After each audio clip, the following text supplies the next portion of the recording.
I can't believe I'm saying this, that I am genuinely excited about a batch of brand new CoveredCall ETFs by Yieldmax that are about to drop in short order. So let's get into what these new funds are all about right now.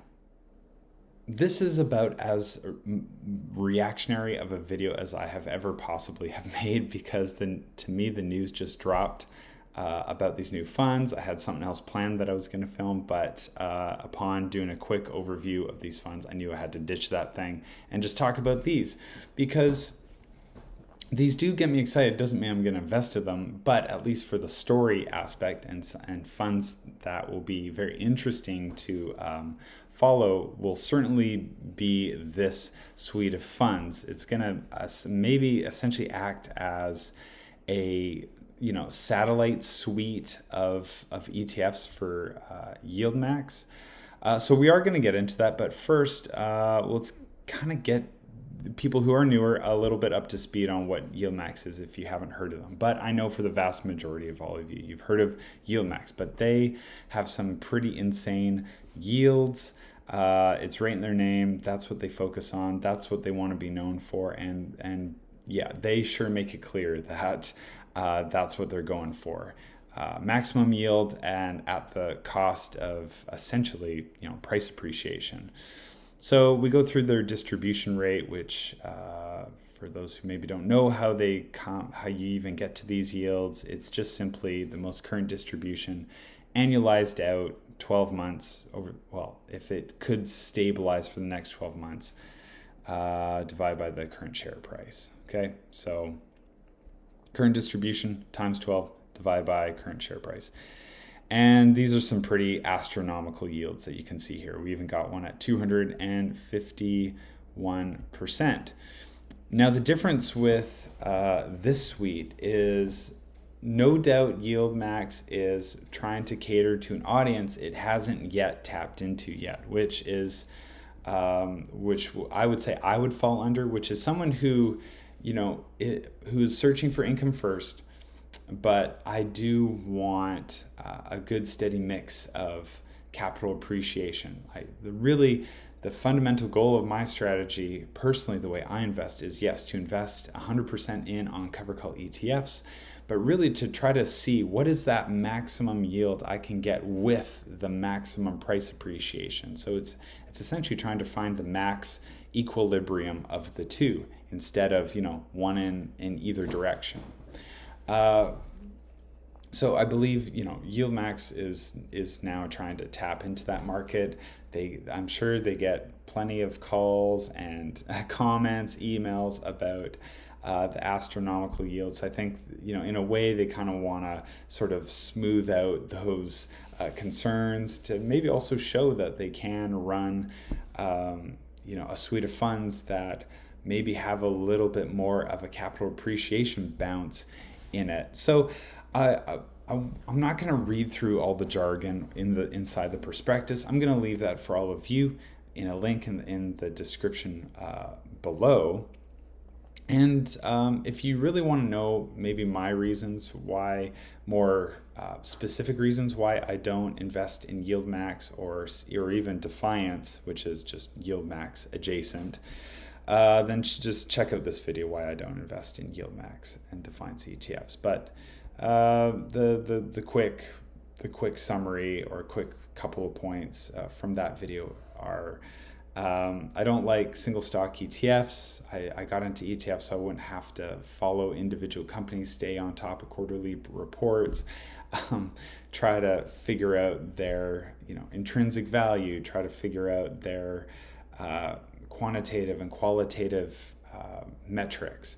I just want to essentially diversify across the whole economy, invest in the whole economy, and ideally that whole economy will take care of me. Anyway, there's some other reasons in there, like they act as a bit of a mechanism fund, meaning that they invest, or at least their strategies are, they use synthetic cover call writing, meaning they get you the exposure to the price movement of the underlying asset, but not the actual underlying asset itself. So it wouldn't pay you dividends if you held any of these funds. And I also just like to own the underlying asset themselves, right? I want to invest in things that actually produce something. I'm investing in something that is tangible and not something that kind of feels a little bit aloof. One of the other reasons is when you start dabbling in sort of more complex overlays with strategies, it's much easier for a fund manager to do some shady stuff. And that's not to say Yieldmax does that. I mean, I've never spoken to them, but the more complex you make a fund, it's just certainly a fund manager, if it's nefarious enough, could certainly manipulate some things behind the scenes. But in all honesty, I have yet to come across a strong example of hey, these guys are doing this, you all need to watch out for this. So have not seen that yet, but I just think complexity breeds that kind of environment. All right, enough of that. Let's get to these funds. Quick overview. So these funds are looking for a 12% target, known as the Target 12. This is probably a suite that they'll probably add to and at least start with these 6. The quick overlay of these funds is to essentially get that 12% yield. They're going to be, from what I could read in the investment objectives, I didn't read anything like they are going to own the underlying, but I'm going to have to kind of assume they will, because there is some verbiage throughout their investment overview strategies that in order to maintain that 12%, that they will have to, in some cases, depending on certain markets, they will write synthetic they will write synthetic call options to juice up that yield if, say, market volatility flattens for a long time and there's really nothing exciting in the market going on. The other thing that they are looking at doing is they're going to be essentially investing 80% of all assets into the strategy. Now, I think that what you're going to essentially get is maximum flexibility from these funds, just like tons of covered call ETF funds in America. You'll get a wide variety of covered call coverage. They'll probably invest in the underlying and basically max it out, but that's going to be left to their discretion. The one fund in here that I think is going to be really interesting is the Big 50, which is essentially the S&P 500 and the top 50 companies in by market capitalization, I should say. That's probably the better way of putting it. I'll retract that. Not necessarily the top 50 companies in the S&P 500, but the top 50 companies by market capitalization. So that's what they're going to go for with that. So again, these will be interesting funds to follow, especially with semiconductors, right? Stuff with geopolitical conflict with Taiwan and China. That could be a real diamond in the rough kind of trade there if that all gets disrupted. Biotech and pharma, not a big interest of mine. Energy, I'd be up for energy, but again, energy is probably just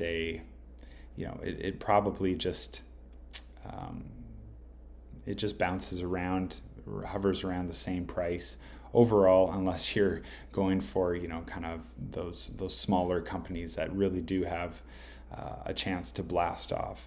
Real estate, REITs in general kind of act a little, their structures are different. So writing call options on real estate, I believe the verbiage in that objective strategy a little bit different. Tech and innovation, I'm all for. I think over the long haul, having a sector specific fund dedicated to tech and innovation, I think there's certainly a place in a long-term portfolio just for that sector alone. Not necessarily the NASDAQ 100, like tech-heavy NASDAQ 100, but like a pure 100% tech ETF. And then, of course, you got the big 50, right, by capitalization. So if you want a little bit more diversification, you're still maybe leaning more towards heavier on tech. Well, you're going to get that, but also some exposure to some other companies that are still big, but maybe get overshadowed by the Magnificent Seven style companies, right? The Teslas, the Metas, is Netflix in there? I want to say it isn't. Alphabet, Google, anyway, all those big players, Apple. And I believe that these funds, not to say that they're copying, but I think it's a smart move. Yieldmax is again tapping into a kind of investor that likes income, but who also appreciates capital price appreciation as well. If we go to Defiance ETFs, which again is Yieldmax adjacent, and you go to their ETFs, they also have a couple of funds that are index-based, target yield focused. So if we look at SPYT, this is has a target yield of about 20%, and same with QQQT. So index-based, you're not getting any single stock ETFs in here. You're not even getting any sort of, niche funds like the big 50 companies that are out there, okay? Now, the big 50, I wonder, because it's a lot more concentrated, I would say that what I'll be looking at is to see how it performs against which is a new fund by Tap Alpha, which is T-SPY. And I recently just did a one-on-one interview with the CEO of Tap Alpha, Sai Katara. So another interesting fund to follow because it is, growth and daily income, which is right up my alley. That's like I was excited to talk to Sai because this new fund had those prospects in mind. So I would say the big 50, I'm very curious to see how a concentrated mix of the top 50 companies perform against, say, the S&P 500 companies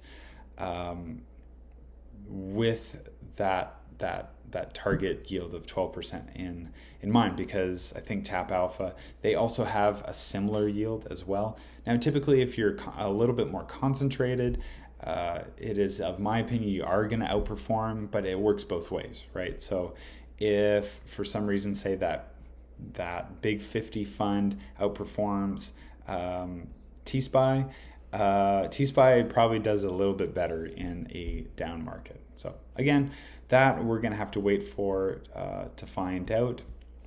But as always, let me know what you all think of the news of these newer funds about to hit the market. Will you be investing in them, or are you going to play a wait and see approach? What do you think about Yieldmax branching out into essentially new territory with these kinds of funds?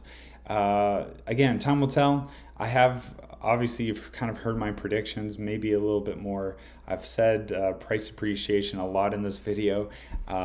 So yeah, very interesting to see what these funds exactly do. Let's keep an eye on them. So as always, with these videos, if you like what you heard, hit all the buttons of the like and subscribe variety, and I'll see you all in the next video.